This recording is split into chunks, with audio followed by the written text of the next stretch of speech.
حضرت عثمان غنی رضی اللہ تعالیٰ عنہ نے فرمایا، جب زبان اصلاح پذیر ہو جاتی ہے تو دل نیک ہو جاتا ہے۔ اللہ کا انکار کرنے والوں، بتاؤ 7 ارب 49 کروڑ انسان اس وقت زمین پر ہیں، لیکن کسی بھی 2 انسانوں کے انگلیوں کے نشان دوسرے سے نہیں ملتے۔ یہ ہے میرے اللہ کی طاقت اور تخلیق کی ایک جھلک۔ سبحان اللہ۔ رسول پاک صلی اللہ علیہ وآلہ وسلم نے ارشاد فرمایا، خالہ ماں کے درجے میں ہے۔ بے شک انسان کو قبر میں اس کی اولاد کی نیکی کی خبر دی جاتی ہے تاکہ اس کی آنکھیں ٹھنڈی ہوں۔ اللہ پاک ہمیں عطا کرے وہ ایمان جس میں لذت ہو، وہ زبان جس میں تاثیر ہو، وہ آنکھ جس میں حیا ہو، وہ دل جس میں اللہ کا ڈر ہو، وہ سینہ جس میں قرآن ہو، وہ چال جس میں عاجزی ہو، وہ زندگی جس میں اسلام ہو، وہ قبر جس میں سکون ہو، اور جنت میں وہ مکان جو رسول اللہ صلی اللہ علیہ وآلہ وسلم کے پڑوس میں ہو۔ آمین یا رب العالمین۔ رسول پاک صلی اللہ علیہ وآلہ وسلم نے ارشاد فرمایا، سخت دل آدمی اللہ سے بہت دور رہتا ہے۔ اللہ کا سہارا کوئی انسان آپ کا ستون نہیں ہے جو اگر وہ آپ سے اپنی سپورٹ کھینچ لے تو آپ گر جائیں گے۔ کوئی انسان آپ کا ستون بن ہی نہیں سکتا، اس لیے اگر کوئی چھوڑ کے چلا جائے، کوئی ہم سے علیحدہ ہو جائے تو کوئی بات نہیں۔ جس اللہ کے سہارے پہلے دن ہم سے چلے تھے وہی ہمیں کافی ہونا چاہیے۔ بیٹے تو باپ کے پر ہوتے ہیں جس سے باپ اڑا پھرتا ہے۔ اللہ پاک سب کے بیٹوں کو نیک و صالحہ اور فرما بردار بنائے۔ آمین ثم آمین۔ اے ایمان والو، اپنے صدقے کو ضائع نہ کرو، احسان جتا کر اور تکلیف پہنچا کر۔ گناہ جاریہ سے بچیے۔ کاش میں نے فلاں کی غیبت نہ کی ہوتی۔ پلیز میری تصویر ڈیلیٹ کر دیں۔ پلیز میرے گانے والی ویڈیو دیکھنا بند کر دیں۔ کاش میں نے کبھی اسٹیٹس پر گانے نہ لگائے ہوتے۔ کاش میں نے لوگوں کو گناہ کی طرف نہ بلایا ہوتا۔ کامیابی کی پہلی سیڑھی کوشش ہے، کوشش سے غلطی، غلطی سے سبق، سبق سے تجربہ، اور تجربے سے کامیابی حاصل ہوتی ہے۔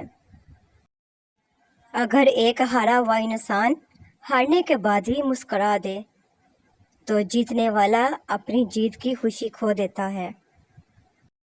دنیا کی تاریخ میں کوئی کسی کے لیے اتنا نہیں رویا جتنا ہمارے نبی حضرت محمد مصطفیٰ صلی اللہ علیہ وآلہ وسلم اپنی امت کی بخشش کے لیے روئے۔ مولانا علی علیہ السلام مشکل کشا نے فرمایا، لوگوں سے وہی گفتگو کرو جسے وہ جانتے ہیں، جس چیز کو نہیں جانتے اس کی انہیں زحمت نہ دو۔ لوگوں کو ہمارا اور اپنا دشمن نہ بناؤ۔ ہمارا امرت ولایت مشکل در مشکل ہے، جسے سوائے ملک مقرب یا نبی مرسل یا وہ بندہ جس کے قلب کا اللہ نے امتحان لے لیا ہو اور کوئی برداشت نہیں کر سکتا۔ رسول پاک صلی اللہ علیہ وآلہ وسلم نے فرمایا، تم اتنا ہی عمل کرو جتنی طاقت رکھتے ہو، کیونکہ اللہ تعالیٰ ثواب دینے سے نہیں تھکتا، لیکن تم تھک جاؤ گے، اور اللہ تعالیٰ کے نزدیک سب سے زیادہ محبوب عمل وہ ہے جو ہمیشہ کیا جائے، اگرچہ تھوڑا ہو۔ سیدنا ابو ہریرہ رضی اللہ فرماتے ہیں کہ نبی کریم صلی اللہ علیہ وآلہ وسلم نے فرمایا، اللہ تعالیٰ نہ شکر انسان کی موت کے وقت اس کی جان روح سے فرماتا ہے، نکل، وہ کہتی ہے میں تو ناگواری سے ہی نکلوں گی۔ استغفر اللہ۔ میں بہت خوش ہوں کیونکہ مجھے کسی سے کوئی امید نہیں ہے سوائے اللہ تعالیٰ کی ذات سے۔ وہی میرا رب ہے، وہی میرا سب ہے۔ رب ناراض ہو جائے تو روٹی نہیں چھینتا، سجدے کی توفیق چھین لیتا ہے۔ یا اللہ پاک ہم سب سے راضی ہو جا، آمین۔ حضرت امام علی علیہ السلام نے فرمایا، بیوقوف ترین انسان وہ ہے جو اپنی بد کلامی پر فخر کرتا ہے۔ حضرت امام علی علیہ السلام نے فرمایا، اگر کسی انسان میں ادب و آداب نہ ہو تو وہ بے مہار جانور کی طرح ہے۔ اے میرے خدایا، ہمیں بے روزگاری، تنگ دستی، محتاجی، رزق میں کمی، قرض، مرض، اولاد کے دکھ، ناگہانی موت، بری نظر اور حرام کمائی سے محفوظ رکھنا، آمین یا رب العالمین۔ خدا سب سے زیادہ مایوس کن لمحات میں امید بھیجتا ہے۔ مت بھولو، سب سے باری بارش طریق ترین بادلوں سے ہی ہوتی ہے۔ میری نظر سے 6 لاکھ سے زیادہ حدیث گزری ہیں، مگر ان میں کسی جگہ یہ نہیں پڑا کہ ایمان میں سب سے بہتر وہ ہے جس کے اعمال اچھے ہیں، بلکہ آپ صلی اللہ علیہ وسلم نے فرمایا، تم میں سے ایمان میں بہتر وہ ہے جس کے اخلاق اچھے ہیں۔ زندگی بہت عجیب ہے، ہم کسی بھی چیز کے بغیر آتے ہیں، پھر ہم ہر چیز کے لیے لڑتے ہیں، پھر ہم ہر چیز چھوڑ کر بغیر کسی چیز کے رخصت ہو جاتے ہیں۔ حضرت سیدنا ابو ایوب انصاری سے روایت ہے کہ رسول پاک صلی اللہ علیہ وسلم نے فرمایا کہ 4 چیزیں مرسلین کی سنتوں میں سے ہیں: حیا اور خوشبو، اور مسواک کرنا، اور نکاح کرنا۔ حضرت سیدنا انس رضی اللہ نے فرمایا کہ رسول پاک صلی اللہ علیہ وسلم کا فرمان ہے، میں نے تمہیں بہت زیادہ مسواک کی ترغیب دی ہے۔ فخر دو عالم محمد مصطفیٰ صلی اللہ علیہ وسلم نے فرمایا، جب کوئی چیز تیرے نفس میں کھٹکے تو سمجھ لے کہ گناہ ہے، لہٰذا اسے چھوڑ دے۔ فرمان مصطفیٰ صلی اللہ علیہ وسلم، 1 انگلی سے کھانا شیطان کا، 2 انگلیوں سے کھانا متکبرین کا یعنی مغرور لوگوں کا، اور 3 انگلیوں سے کھانا انبیاء علیہ السلام کا طریقہ ہے۔ دوسروں کو دلاسا دینا، ہمت بڑھانا۔ دوسروں کے آنسو پوچھنا بہت آسان ہوتا ہے، لیکن خود کو سمجھانا، خود کو جوڑنا، خود اپنے آنسو پوچھنا اور خود کو صبر کی نصیحت کرنا مشکل ترین کام ہے، اسی لیے صبر پر اجر عظیم ملا کرتے ہیں۔ مسواک کی فضیلت، مسواک میں منہ کی پاکیزگی اور اللہ عز و جل کی خوشنودی کا سبب ہے۔ حضرت ابو ہریرہ رضی اللہ سے روایت ہے کہ رسول پاک صلی اللہ علیہ وسلم نے ارشاد فرمایا، صدقہ مال میں کمی نہیں کرتا۔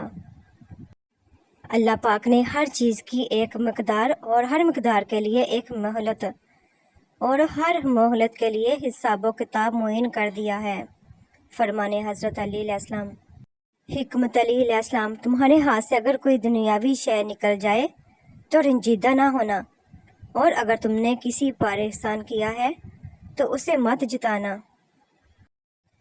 حضرت امام علی علیہ السلام نے فرمایا، اے حارث ہمدانی، جو شخص مرتا ہے مجھ کو دیکھتا ہے، خواہ مومن ہو یا منافق، انسان کی موت اس سے پوشیدہ ہے اور اس کی آرزوئیں برابر اسے دھوکہ دیتی رہتی ہیں۔ حضرت علی علیہ السلام، معاد کے لیے جلدی کرو، موت سے پہلے اعمال صالح انجام دو، کیونکہ عنقریب لوگوں کی امیدیں ٹوٹ جائیں گی اور موت آ لے گی اور باب توبہ بند ہو جائے گا۔ فرمانے حضرت علی علیہ السلام، جو اپنی اجر کو پہنچان لیتا ہے اس کی امید کوتاہ ہو جاتی ہے۔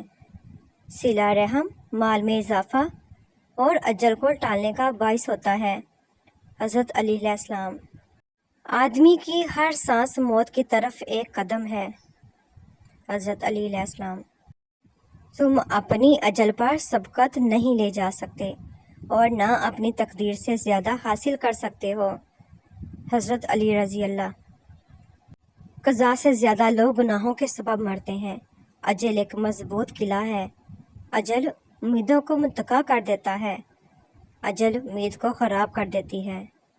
فرمانے حضرت علی علیہ السلام، حکمت علی علیہ السلام، کتنے ایسے غم زدہ ہیں جن کو ان کے حزن نے ابدی مسرت سے ہمکنار کر دیا۔